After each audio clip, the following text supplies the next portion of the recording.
የልጄ ፎቶ እዚህ ስልክ ላይ አለ። ከልጅነቷ እስካሁን እስካለችበት ድረስ ብዙ ፎቶዋ እዚህ ስልክ ላይ ስላለ ስክሪኑን ቀይርልን ብሎ አንድ ከስተመራችን ከአምቦ ኤስቴም ፕላስ ይዞልን መጥቷል ማለት ነው። ኤስቴም ፕላስ እንግዲህ በኦሪጂናሉ እየቀየር ነው እንገኛለን። በኦሪጂናሉ ስንላችሁ ኳሊቲ ጽድት ያለ እንደ መጀመሪያው አሻራውም ተች ፍጥነቱም ኳሊቲውም ሲወርቅ የመቋቋም ቻንሱም ኦልሞስት 100% እንደ መጀመሪያው ነው የሚሆነው ማለት ነው። ከዛም ባሻገር ደግሞ ዊዝ ፍሬም መሆኑ ጥቅሙ ምንድነው?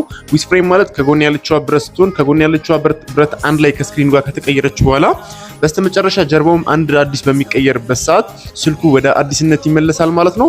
ሶ የእናንተም ስልክ እንደዚህ ከፍ ያለ ስልክ ሆነ ማንኛውም ስልክ S21 22 23 አልትራ 24 25 አልትራ እንኳን ቢሆን እኛ እጃችን ላይ በኦሪጂናሉ ታገኛላችሁ ማለት ነው።